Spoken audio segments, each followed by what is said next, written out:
Right, open the cover. We're going to take these tyres off. They come as a little cartridge if you like, so they're replaced by just purely taking them out, put the new set in. Bit fiddly.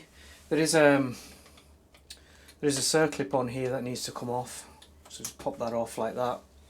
There's a circlip there. Put that in a safe place. It's plastic as well. And then right there, that needs to pop out like that. Okay, and then it will pull away. So just keep that connected like that out of the way. There we are. Now that's the drive, obviously. So once that's done, it's already kind of wobbling. There is a bushing inside this plastic assembly here that holds the cartridge. That needs to stay in. So just put a little flat blade screwdriver and give it a kind of a pinch there and just pop it out, and the cartridge will just come off. That's the cartridge. Now I'm assuming that you can buy this complete, but if it does need stripped, I have stripped it to have a look. That screw comes out there, and then basically this part stays attached on this side and it separates. So, but you've got a bunch of gears here, and the tyres separate, the shafts separate inside, and the gears go everywhere. So I'm assuming that I'd like to think that if you need to replace them, then it comes as a complete little unit. I mean, generally speaking, is that if you clean it with isopropanol, it might work a bit longer, and you might be able to, if you're lucky enough to get a tyres aftermarket tyre that maybe just fits on the shaft, so you will have to split it. But that's it there. Right, fiddly bit. Let's put it back in. So if you look here, that's on a spring, and the shaft goes right through. So when you press it, you can see it's longer on that side. So we know. Basically that side goes into that little collar there, just to show you, just in case it falls out, if anybody takes one off. There's the collar, and it has a little kind of shoulder in there. Don't know if you can see that. It's got a little shoulder in there, so in that bushing, so it only goes in one way. There we go. Right, so first things first, this side, pop that in like that, and then squeeze. I don't know if you can see there, but squeeze without taking the collar out, and that back on. Can be a little fiddly. There we go. So that's it back on. Lucky enough, I got the first. No, it's popped off. Anyway, so we'll bang them in as well. That side first is better to do, and then that one there just pops in nice and easy, and then this pops back in. There we are, and then just lock it back into place. I'm pushing it that way just to hold the whole assembly in, and then we put the circlip back in.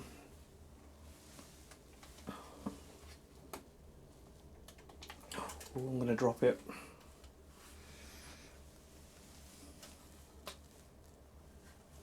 There we go, that's the circlip back in. Right, just in the name of science, why don't we strip this document feeder? So I'll find myself a Phillips, lift it up, don't know if you can see that. Let me just lift that up a little bit. Okay, so a screw here.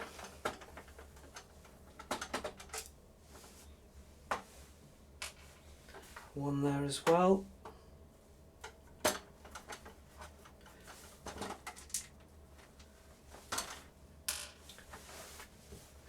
One in the bottom corner.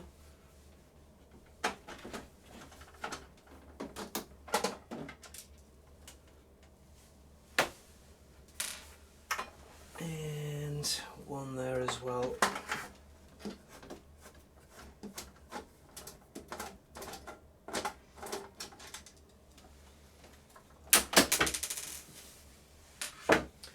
Right.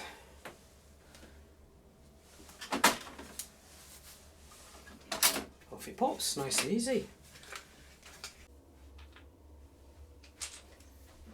Right. So we've done the paper pickup tyres. We've had a look at them. So Not sure what I said before, so I'm going to say it again. Or maybe I didn't say it again because I can't remember what I got up to. So anyway, if these tyres are bald or they're dirty, then you'll need to clean them. So cleaning them might be enough to keep them going. You might have to do regular cleaning using some type of cleaner such as an IPA or a meths. They're the best things to use. Slightly damp on a cloth with some isopropanol or IPA. There we go, just a little bit on a cloth, and you just go over the tyres like so. Now, as I say, if they're too bald, too slippy, not doing the job properly, then you will probably need to replace these. Let's get that oil off. There we go. Right, so paper's gone round through there, underneath. Can't see, just spin you around. Let me just lift that up a little bit actually. There we go.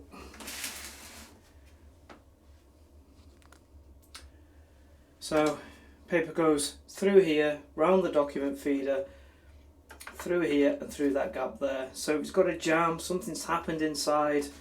We're going to take this unit off the top and see if we can find out what's causing the problem. Obviously there's no fault with this machine, I'm just showing you.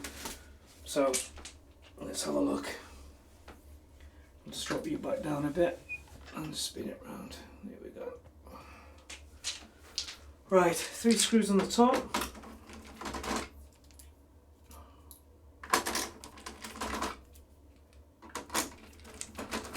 What have we got here?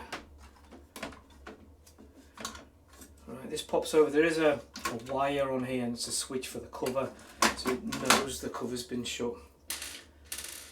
Okay, so be careful with that. We're just going to swing that out of the way nice and gently. Out the way. Now, inside we do have some feed tyres that might just need cleaned. Exit feed tyres as well. But this is the interesting part here, is this actuator here, this arm. Now if paper's going past here, it's ripped, it's got stuck, or it's come off this assembly, then it's going to show a jam. If this spring has come off, it's going to show you, it's possibly going to show you a jam. Especially, it might let you do a copy or a scan, and then when the trail edge goes by, this arm won't return back properly or quick enough, and it'll just show you a jam. So that's something to keep an eye on. I'll show you more into it by just taking this off here. At the moment I'm a bit concerned here because we've got an FFC cable going here, through that hole, down to the back of the machine. The sensors goes to a little subboard with the sensor still on it as well. And obviously we've got a little cable that goes through the back as well. So what I'll do is I'm going to take this off, just wiggle it. Don't be rough, just be gentle. There we go, just move that out of the way. And this FFC cable, really be gentle with these things. Just ease it off really gently. Okay, you can see it's got little kind of like metal bits, contacts that just pop in there. So remembering blue towards the front of the machine. So just move that out of the way. That has got self-adhesive tape on it, by the way. It sits on there, not that it's very sticky. Alright, just making sure you can see properly. Right, so it goes through there. What I have noticed is a motor on the back. There is an earth screw, an earth cable. There is a little metal plate from this earth screw that basically touches the back of this. Now, if we wanted to get this off completely, we would need to take that off, and the motor as well, but we don't need to do that. All we're doing is loosening this off so we can lift it up, have a look underneath and see if there's anything wrong. So 4 screws.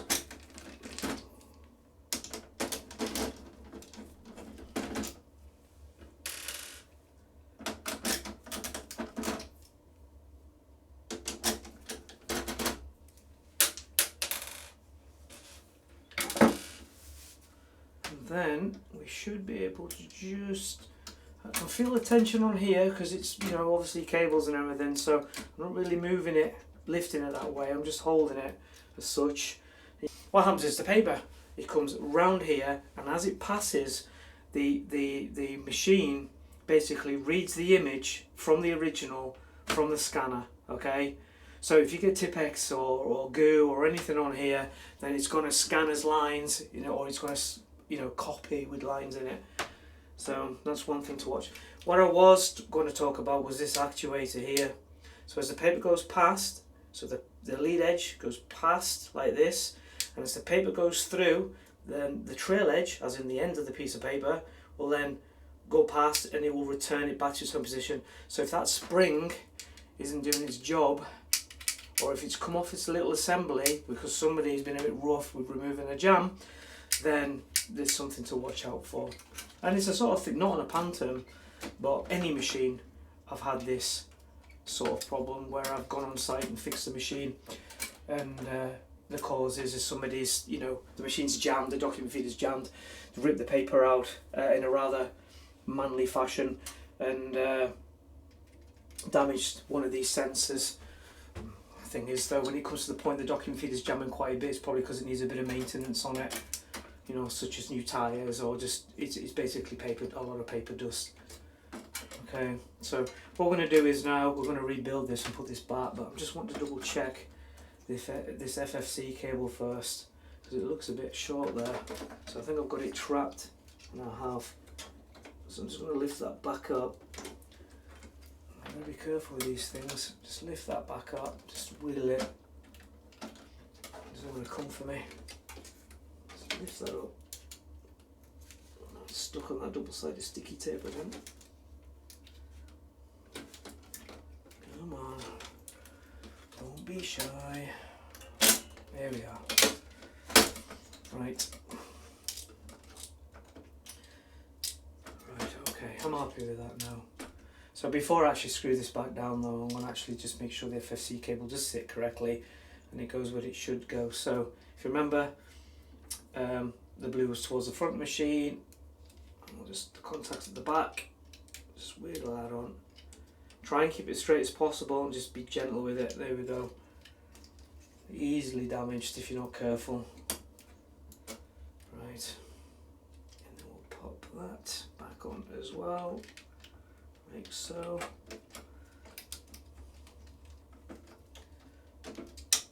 There we are.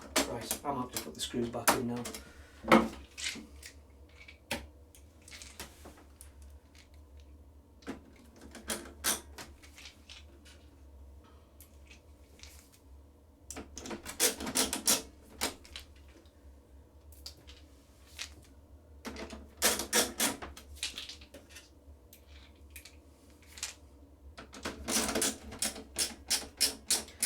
Now, the screw itself, okay, these are ones that go into plastic. I don't know if you can see that actually. They go into plastic. You get different thread that goes into metal instead, but generally these ones go into plastic. So you don't need to do them very tight at all. So basically hand tight and a little bit more. That's all you need to do, because otherwise you just end up taking the threads out in the plastic, you know, because they're not very strong. Right, now that's done, just making sure, go over your work, make sure everything's as it should be. At this point you've probably cleaned these tyres here, this tyres here, you've checked that actuator there, and you've checked that spring there, and you're making sure that actuator returns back as it should do, and there's nothing in there that should be causing a problem. So we can pop this back on now. Like so, just making sure we get these through that hole there. There we go.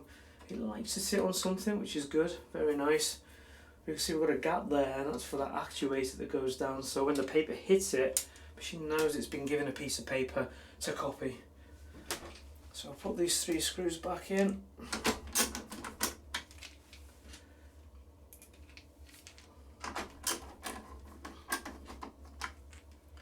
Remember, never over tighten them. Right. I did notice that I've got some grease on the tyres again. My fingers are all greased up. Yeah. Right, so I'm just rotating the gear at the back just to clean the tyres. Here we go. Do the same on the front.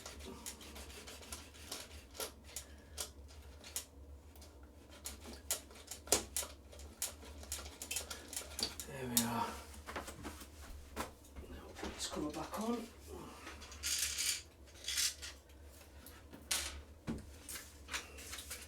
So here we are.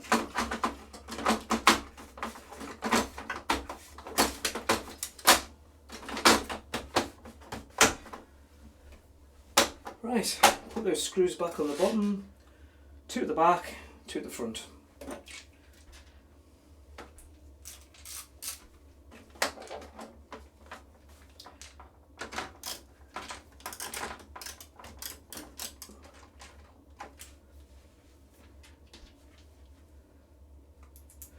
Not the best of angles.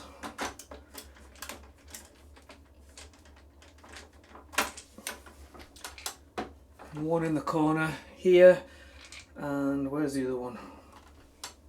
There.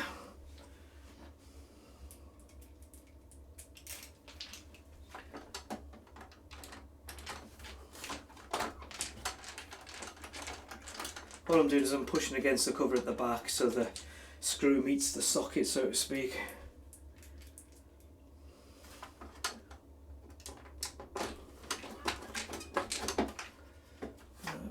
Do with using a smaller screwdriver. There we go.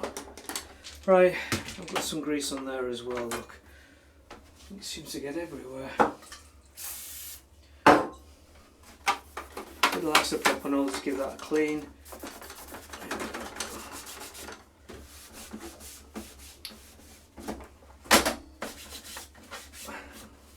There you go. Hopefully that's been useful for you.